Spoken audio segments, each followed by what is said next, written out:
Here is an example on hypothesis test for population proportion. So there is a population proportion that we want to test about, and it's on talking to the animals. In an American Animal Hospital Association survey, 37% of respondents stated that they talked to their pets on the telephone. A vet found this result hard to believe, so he randomly selected 150 pet owners and discovered that 54 of them spoke to their pet on the telephone. Does the vet have the right to be skeptical? Use a 0.05 level of significance. So we have to keep in mind of the 5-step process that we spoke about in the last video. The first step is to identify the population proportion. So the population proportion is P.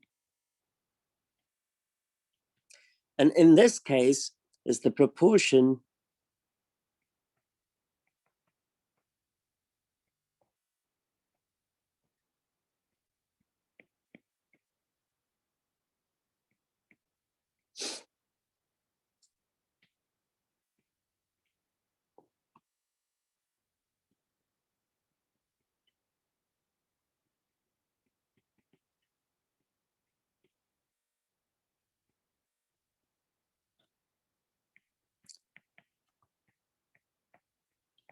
who talk to their pets on the telephone.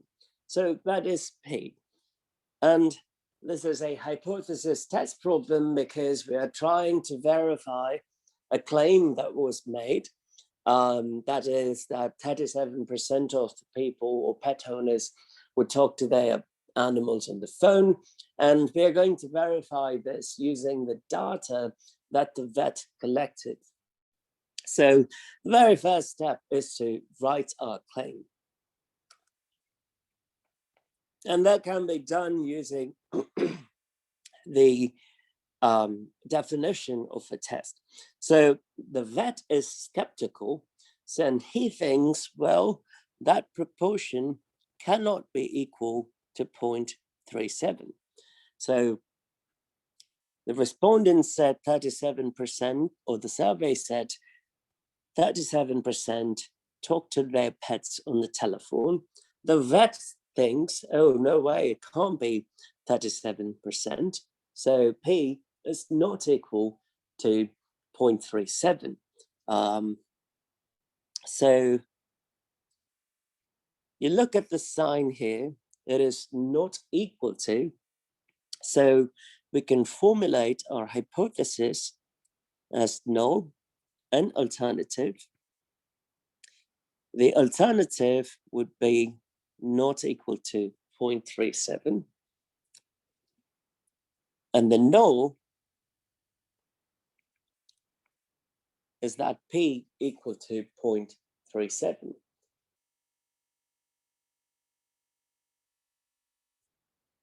Mind you that the null must always have the not equals, the equal sign. You can't put the equal sign in the alternative. So in our case, the vet's claim or the vet's argument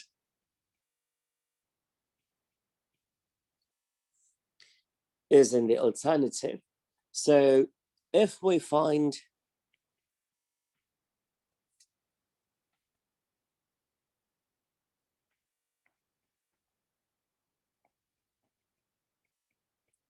evidence supporting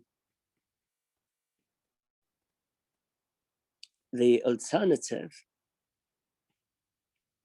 that is, the vet's argument,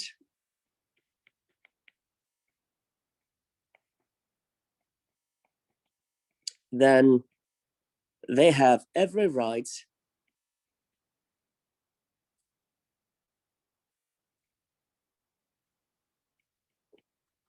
to be skeptical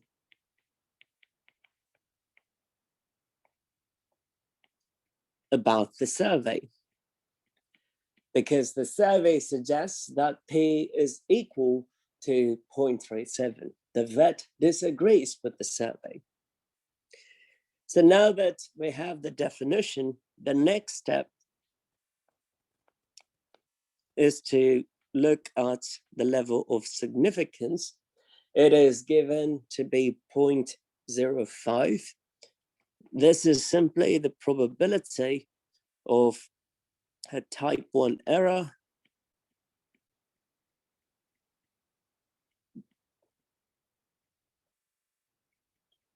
under the null. In other words, the probability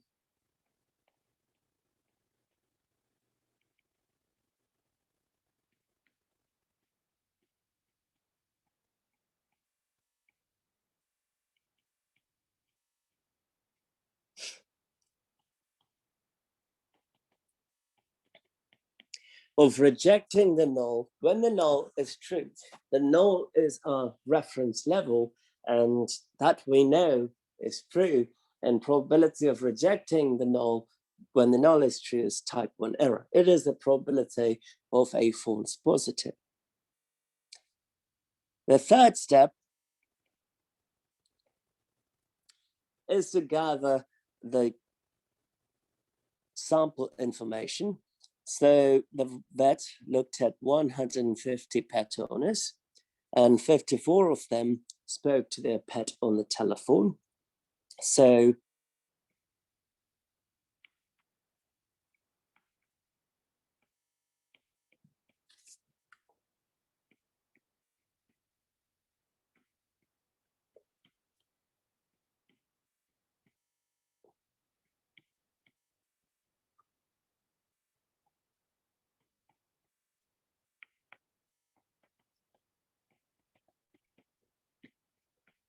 and that happens to be 54.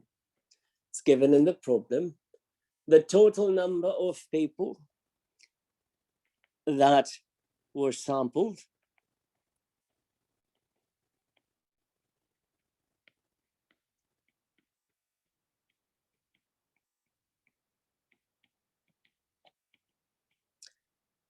is 150. So we want to find the sample proportion, which is p hat.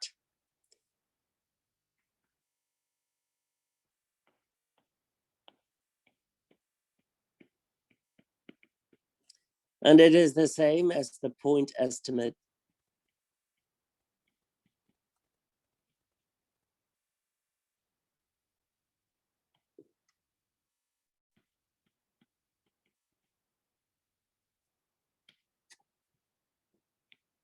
of the population proportion. So p hat is simply x divided by n, which in our case would be 54 divided by 150. It is going to be slightly over 33%. We can find the exact value.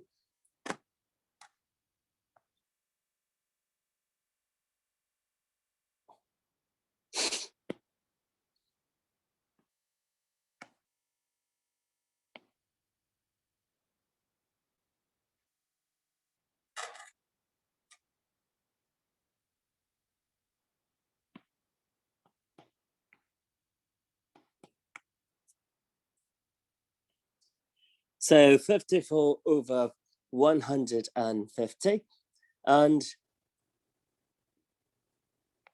that equals to 0.36. So we found p hat.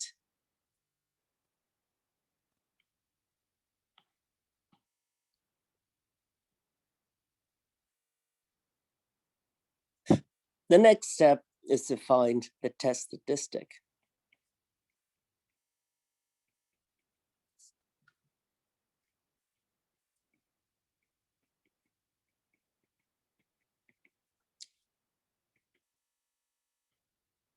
It is a standard formula, p hat minus p naught divided by square root of p naught times 1 minus p naught divided by n.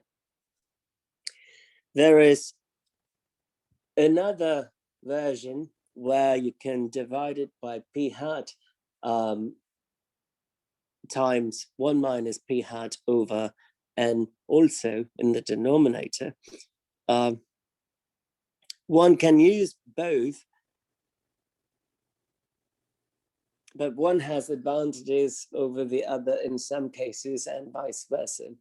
So we're going to use this formula. P hat is the value that we found using the survey, which is 0.36. The claim value is 0.37 divided by square root of 0.37 times 1 minus 0.37 over n.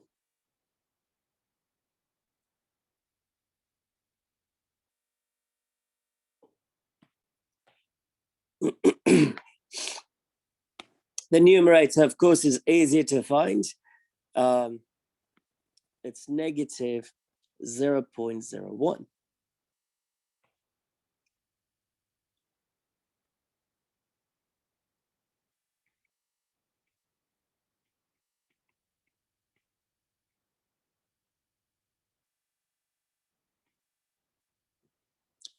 So the denominator,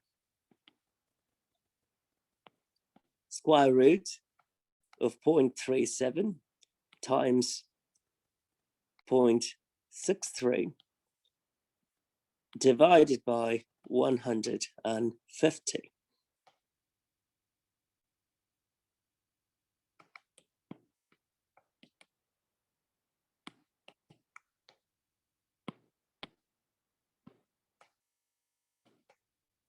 And that happens to be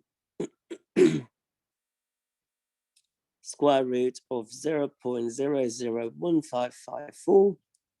We get 0.0394.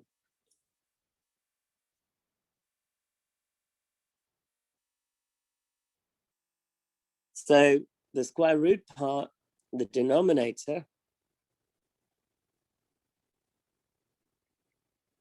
is 0.0394. So the test statistic, 0.01 with a negative sign over 0.0394.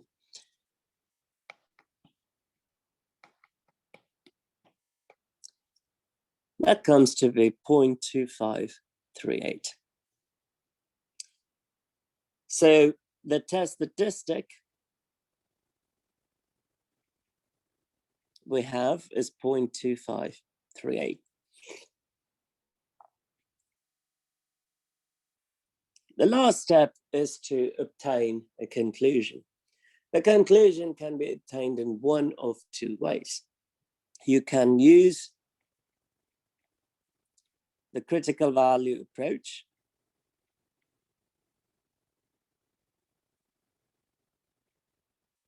or you can use the p-value approach. And as I mentioned in the previous video, the common practice is to use the p-value approach. And mind you, the conclusion is always either to reject the null or you do not reject null.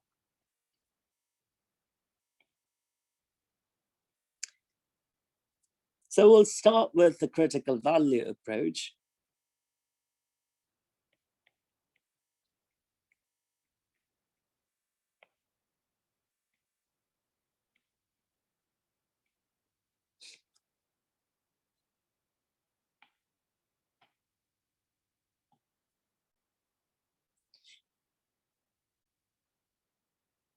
So the test statistic here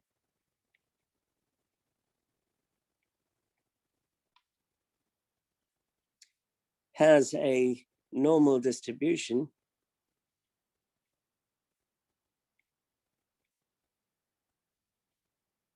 with zero mean and a standard deviation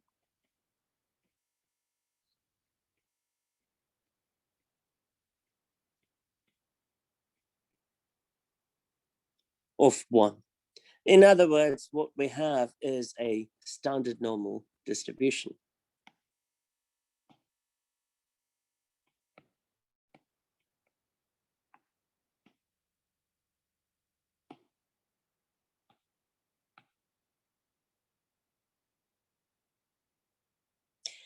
So first off, we've got to recognize the type of test. So if we go back, we have a not equal sign. So if we have not equals, then that indicates that the test is two-tailed.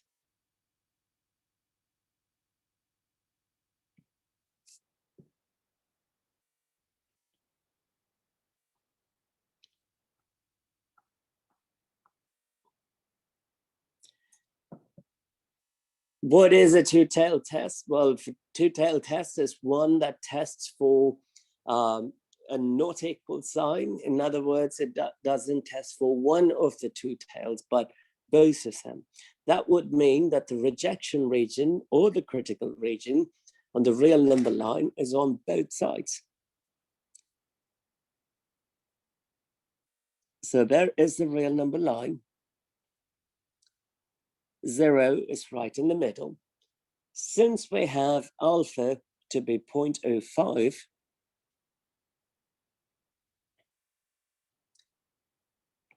there are two critical values,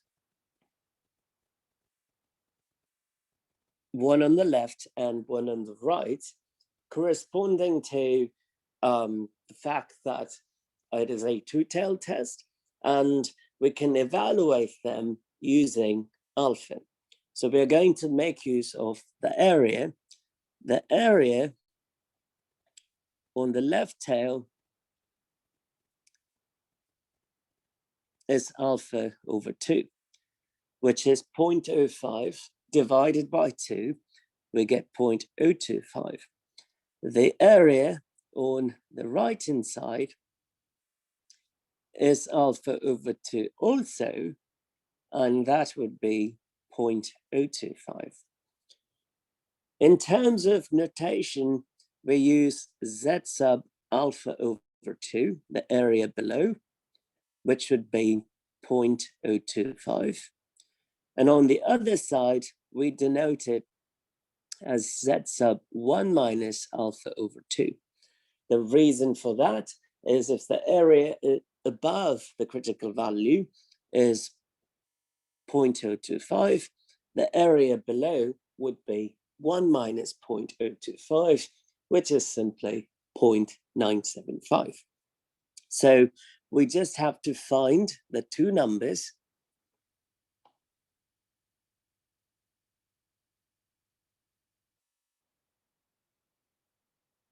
on the real number line, so we know where the rejection region is. So we know that part is the rejection region on the left-hand side. That's the rejection region on the right-hand side. Also, the null is in the middle. Null corresponds to nothing, as I mentioned in the previous video, and nothing is just 0, numerically speaking. How do we find the critical values? Well, mind you, one of them is going to be positive, the other would be negative. You don't have to find both. If you find one, you can find the other by simply multiplying it by -1. So since this is a normal distribution and we are finding a critical value, I am going to use inverse norm. The area below the critical value, you can either pick the one on the left or the right. I'm going to pick the area below the left critical value or to the left of the left critical value. That is 0.025. Mean is 0, standard deviation is 1, which gives me negative 1.96.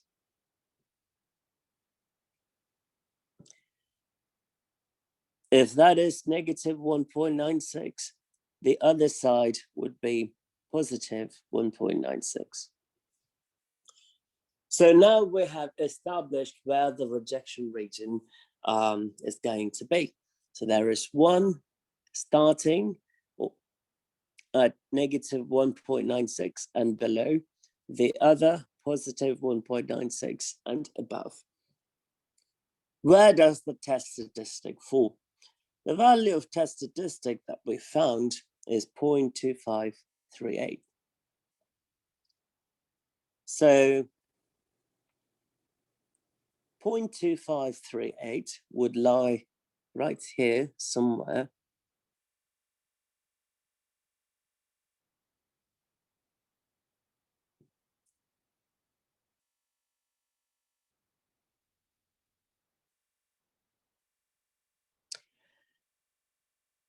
And clearly, the test statistic did not fall in the rejection region. The rejection region is the one that we shaded on either tail. So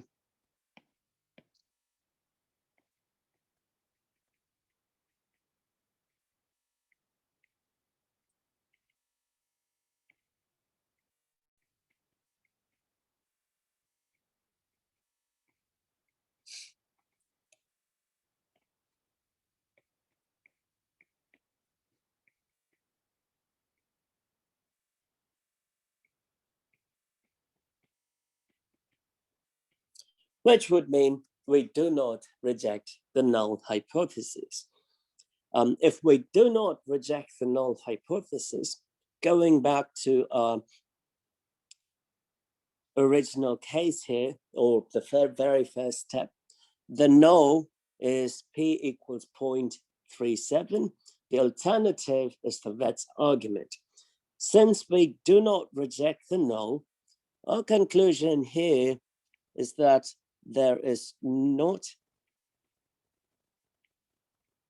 enough evidence to support the vet's argument. That is,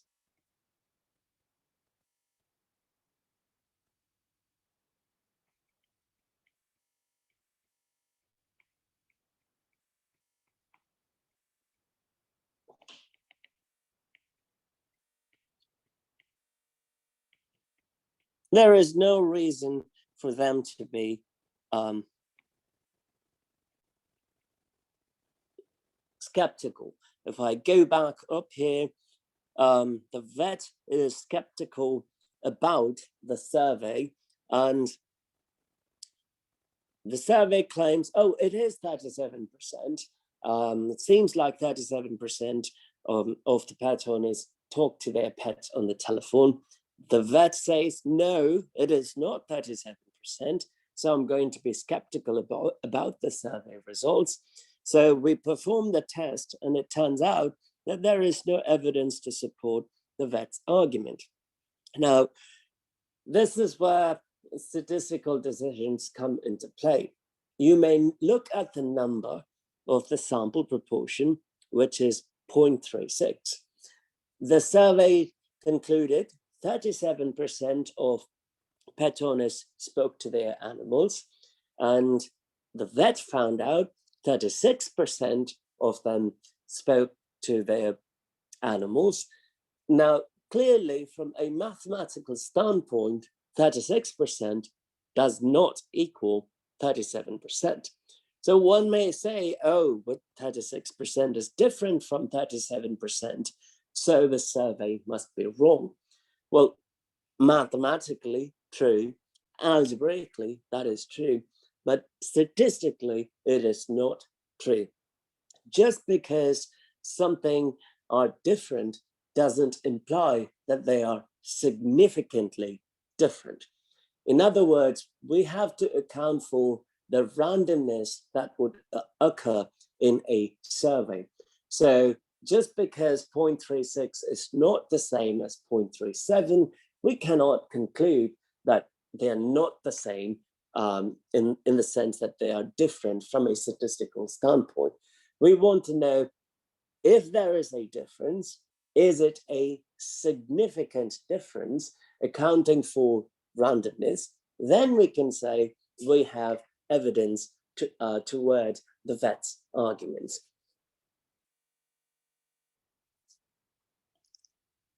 So, of course, you could find the conclusion using the critical value approach, but one can try the p-value approach also.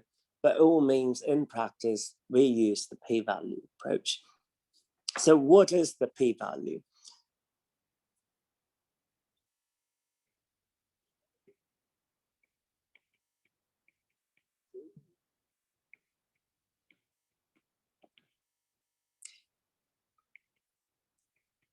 First, we want to find the p-value.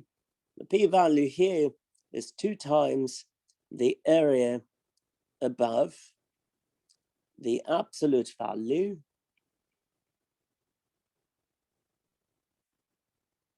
of test statistic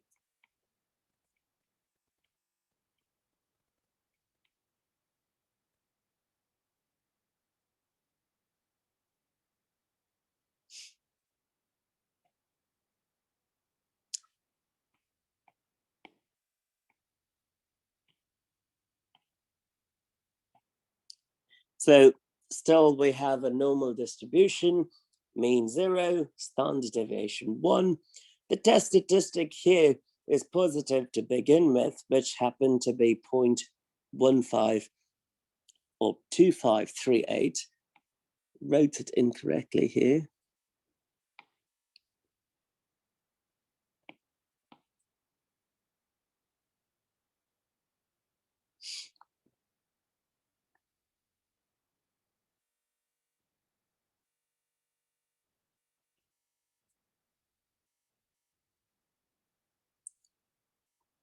And we want to find the area above the test statistic first.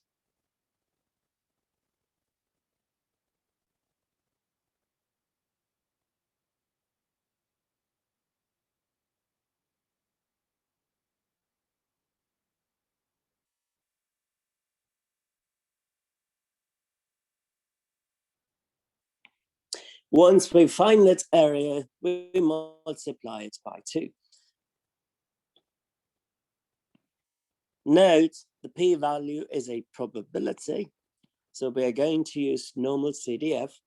The area starts at 0.2538, ends at E99, the mean is 0, the standard deviation is 1, and it happens to be 0.3998. But that's not the p-value. It's only part of it. You've got to multiply it by 2. So we get 0.7996. So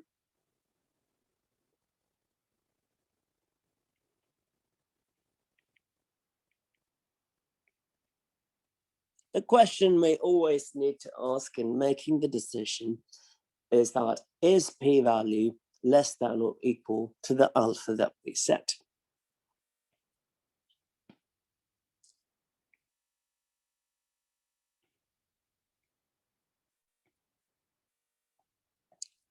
P-value in our case is 0.7996. Alpha is 0.05. If we said yes, then we would reject the null. If we said no,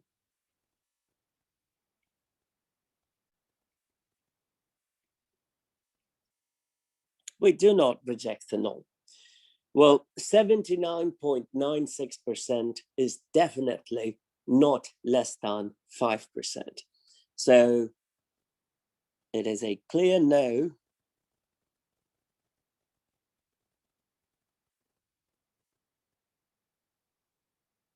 So we do not reject the null. And that is the same conclusion that we obtained in the critical value approach. So how do we interpret the p-value in multiple ways? Well, p-value is simply the support toward the null hypothesis.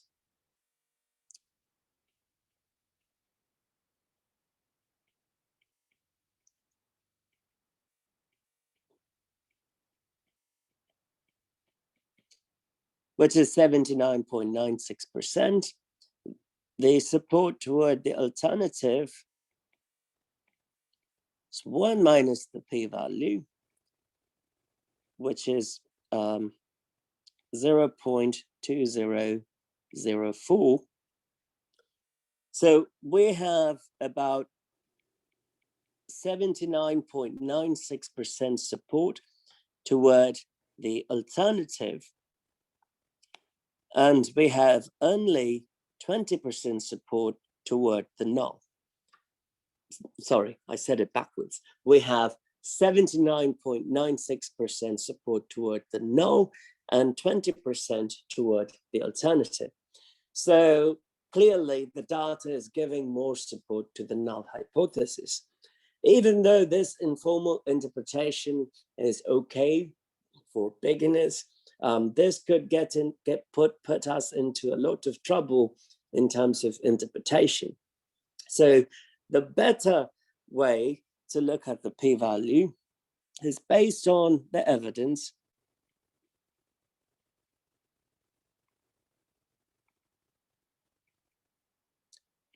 The conditional probability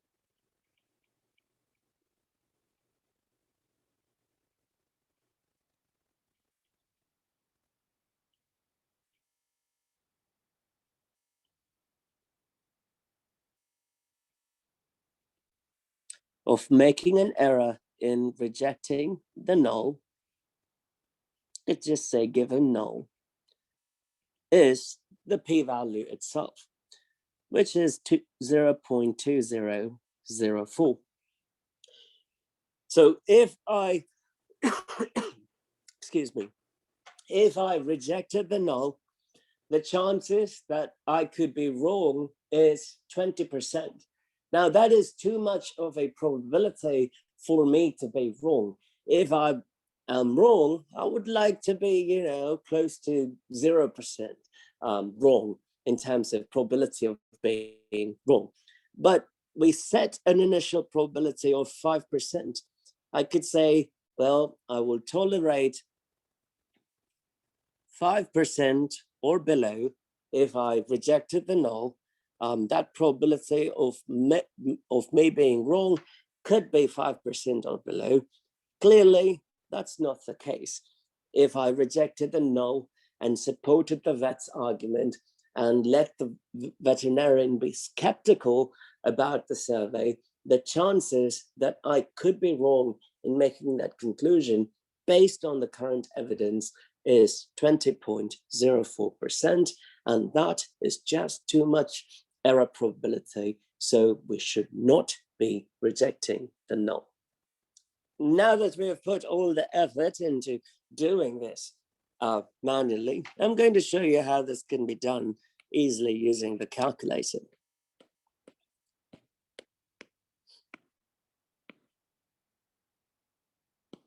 Keep in mind, in practice, we use software such as Excel and other programming languages to do this. But the purpose of going over the manual approach is to understand what we are talking about.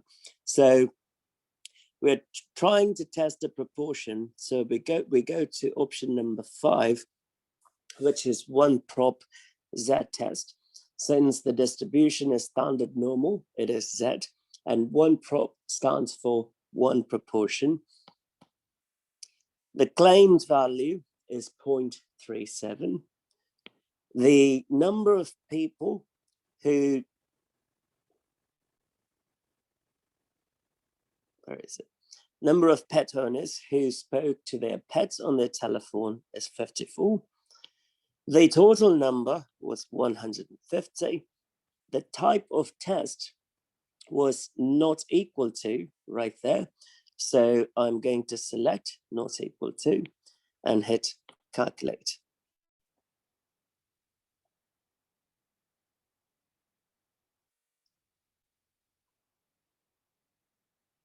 Oh my, I forgot the negative.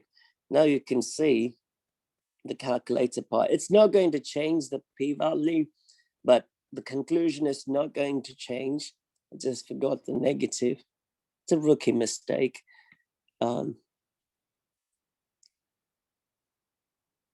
I'll just move things around here.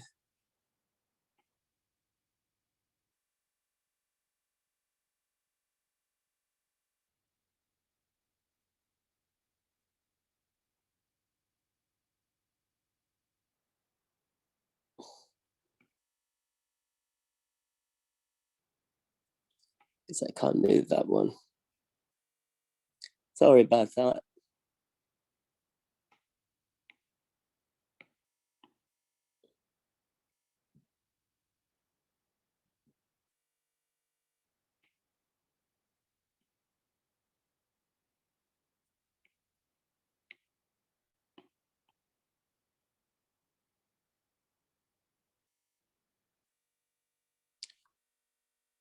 So regardless, the conclusion will not change. The test statistic is not going to fall in the rejection region. The area above the absolute value of the test statistic, excuse me, which negative 0.2538, if you take the absolute value, would result in positive 0.2538. So that's not going to change. So you can see that the test statistic is negative 0.25367. The p-value is 0.7997, didn't change. We have 0.7996. The value of p hat is 0.36, which is right over there that we found earlier. Sorry about that negative sign. Okay, any questions on the calculator approach?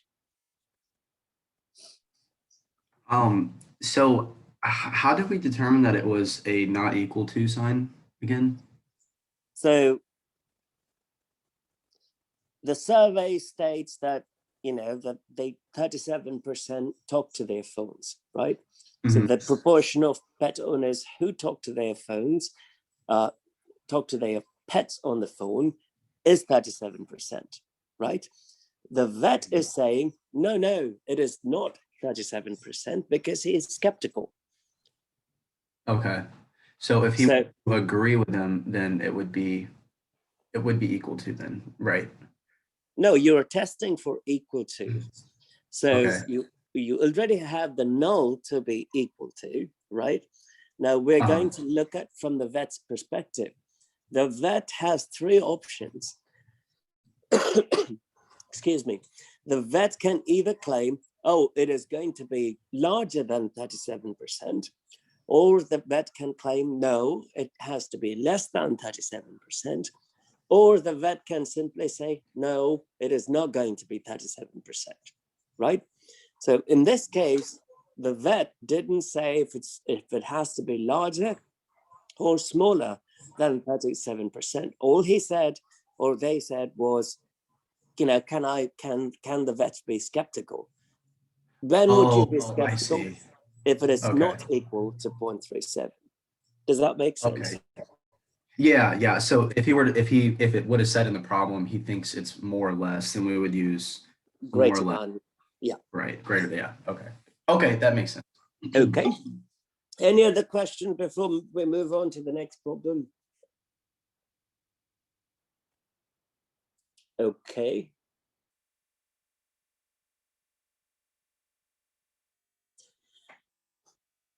So tests are done often in medicine and other fields. Science relies on statistics a lot, but then you have to do the statistics properly. Science, it's about repetition and looking for evidence. And if things are consistent, then we conclude, okay, the science is backing up whatever we are saying. But regardless, the statistics that you use must be valid. And that's why, you know, we're going over all this stuff. So this one is on the drug Lipitor. And Lipitor is a drug that is used to reduce cholesterol and LDL, low density cholesterol. And 19 out of 863 patients taking the drug complained that they have flu-like symptoms. And it is 10 milligrams of Lipitor daily. And if it is known that 1.9% of patients taking competing drugs complain of flu-like symptoms, is there evidence to conclude that more than 1.9% of Lipitor users experience flu-like symptoms as a side effect, and at alpha equals 0.01 level of significance. Key differences here, alpha is 0.01. In the previous problem, it was 0.05. In the previous problem, the vet simply said, you know, I'm not going to agree with the survey results. I'm skeptical, which means not equal to whatever was claimed. Here, more than 1.9%, which means greater than 1.9%. So the very first step is to write out the proportion, population proportion. So the population proportion P is the proportion of Lipitor users who experience flu-like symptoms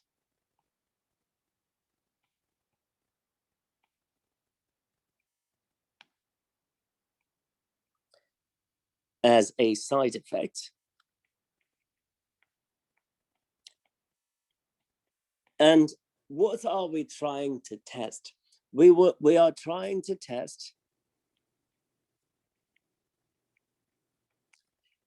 if the proportion P is bigger than 1.9%, which is 0.019.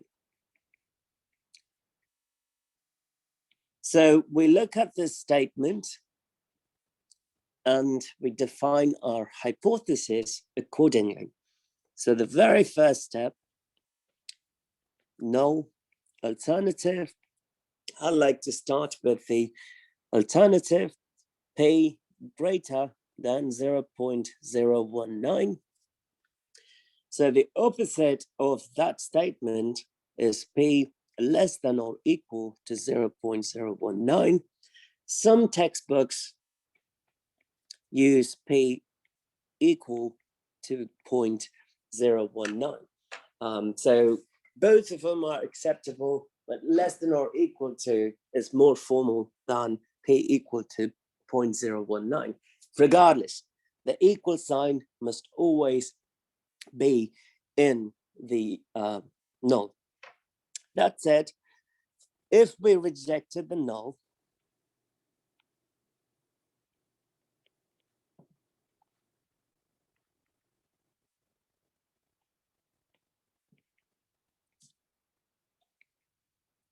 then there is evidence to support that more than 1.9% of Lipitor users, 10 milligrams daily, would have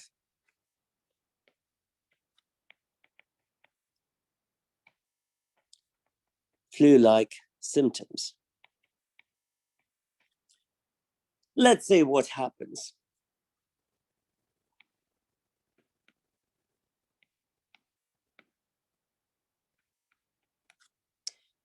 Alpha is 0.01. This is the probability of type 1 error under the null. In other words, this is the probability of a false positive.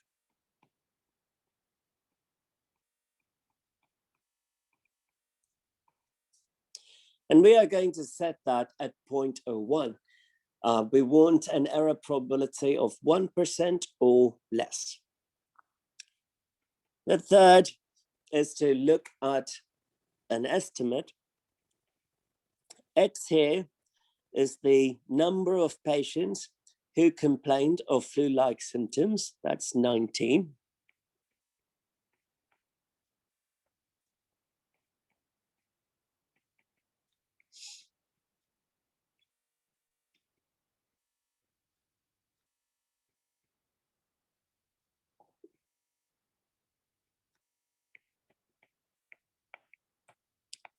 and N is the total number of patients.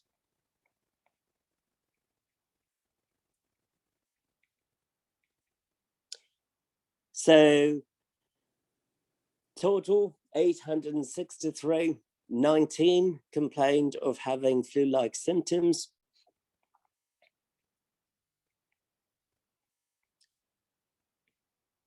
So P hat is the point estimate for P. So 19 divided by 863.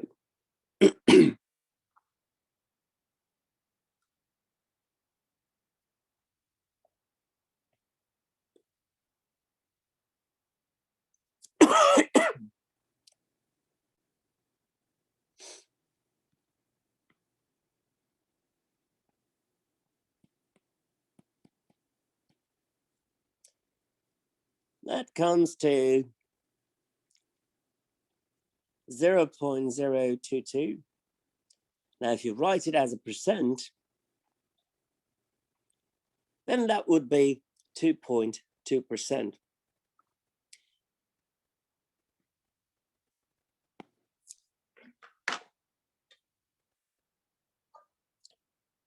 Is 2.2% bigger than 1.9%?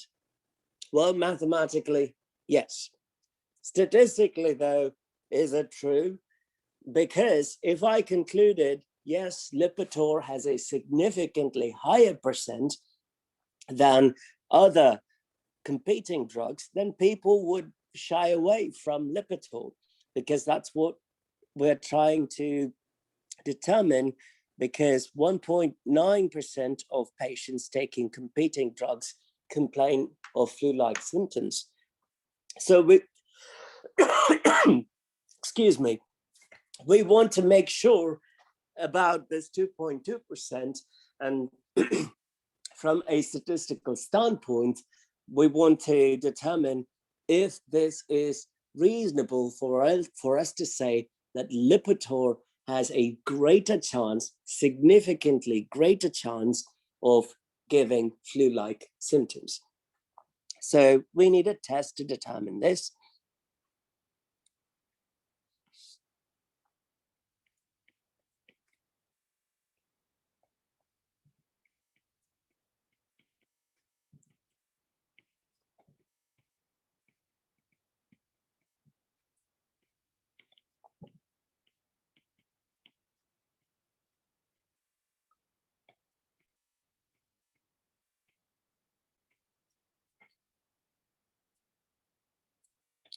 That is the standard test statistic. So P hat is 0.022 minus P naught is the claimed value.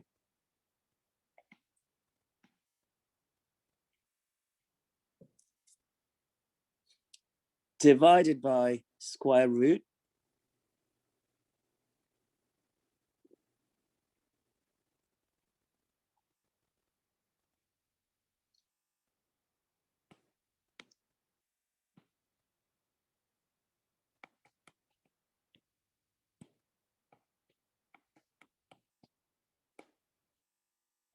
The numerator 0.003.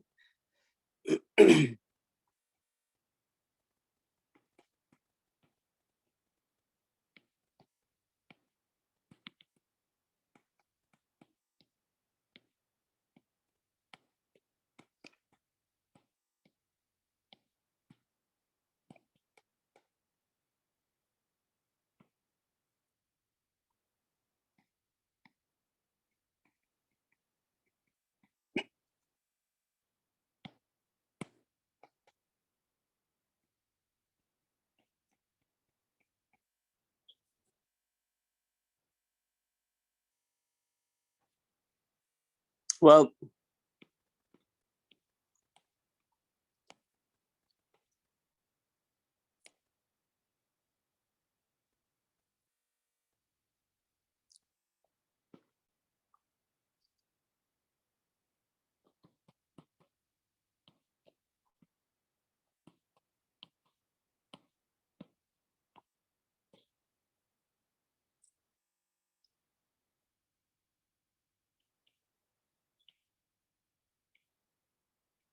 So that is the test statistic. Now that we have the test statistic,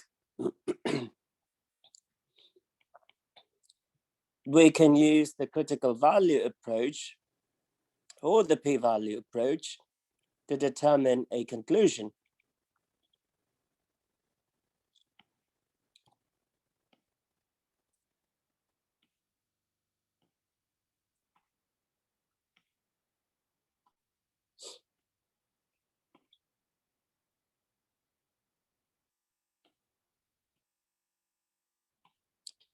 So since this is a right-tailed test, the rejection region would be on the right tail. So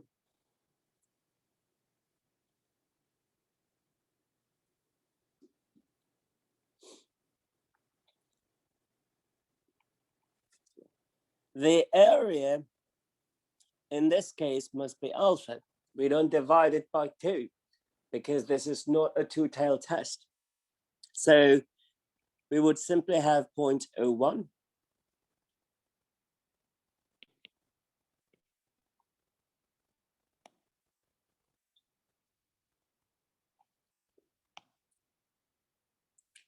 If the area above is 0.01, the area below is 0.99. So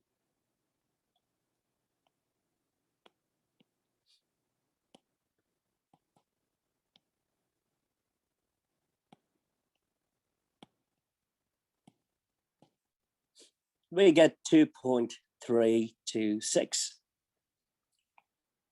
So the rejection region is right over there. Now where does the test statistic fall? The test statistic is 0.6465. And that is somewhere right here.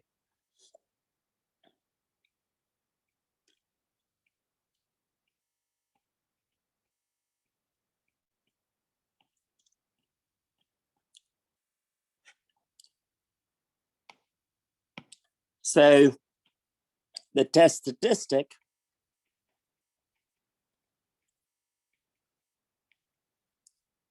does not fall in the rejection region, which would imply you do not reject null. That would mean the proportion of Lipitor users who have flu-like symptoms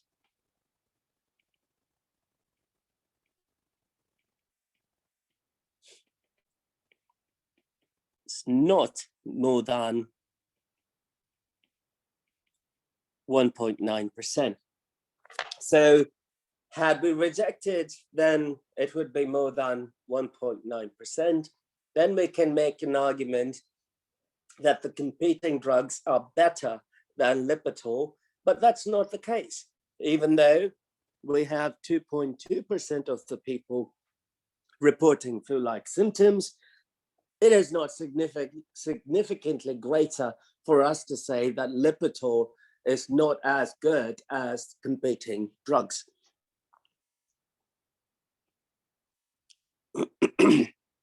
So the p-value approach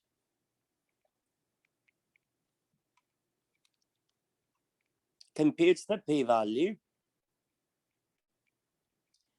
And here, this is the area above the test statistic.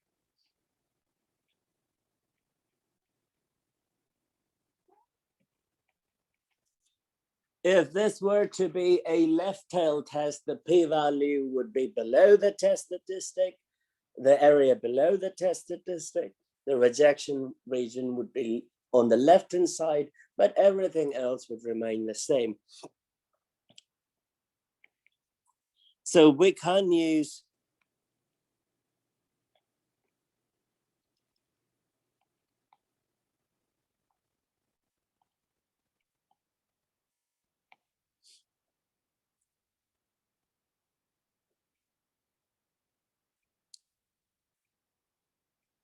normal CDF to find the probability.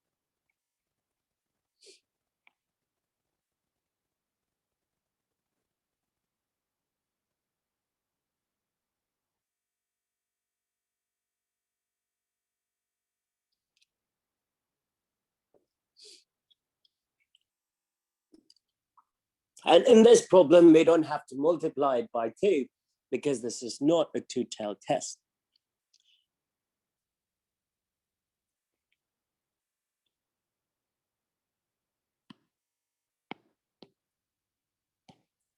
Area starts at 0.6465.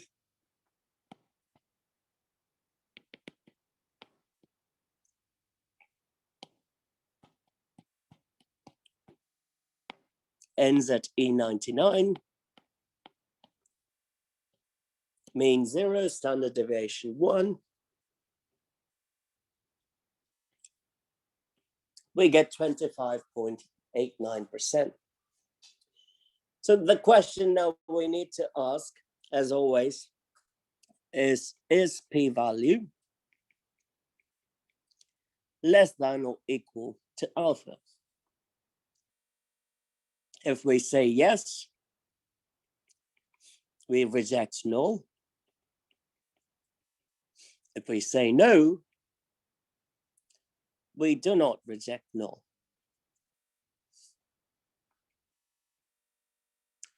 So the p-value is 0.2589.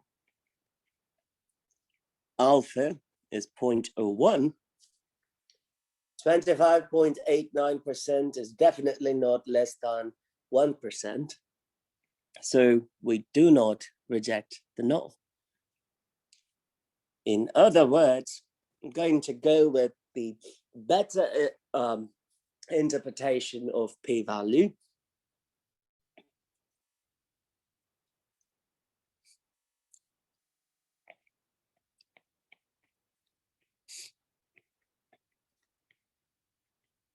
Based on the evidence, the conditional probability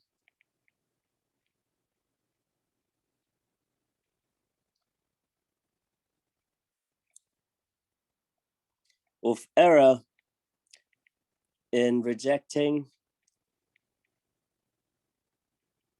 the null, which is given, is 0.2589. So if I said, forget about this test, I don't care about this test, I'll just reject the null and conclude that Lipitor, more than 1.9% of Lipitor users will have flu-like symptoms, then the chances that I would be wrong in making that statement based on the current evidence that I have is 25.81%. But when I started the study or this problem, I set that level at 1%. Regardless of that 1% or not, or regardless of that 1%, 25.89% is a large error probability. You don't want to make a statement knowing that the chances that you would be wrong is about 25.89%. That does not make anyone look good. So we should not be rejecting the null. So the conclusion here is we didn't find evidence toward the alternative.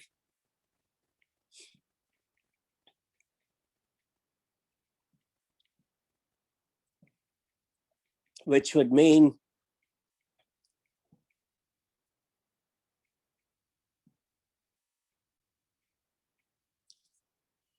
the proportion is less than or equal to 0.019, which is nothing but 1.9%. From a practical standpoint, what are the implications of this conclusion?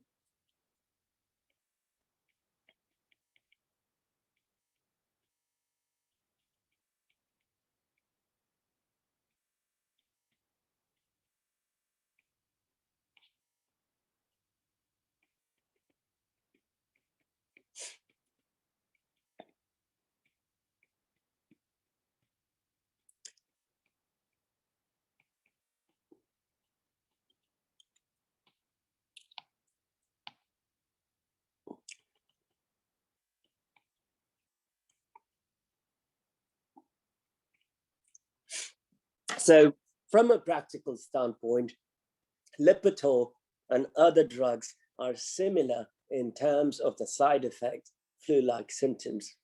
Of course, for other side effects, things might be different. We do not know, but we are only talking about flu-like symptoms. And based on that, it is not more than, the chances are more than 1.9%, which is the competing drugs also.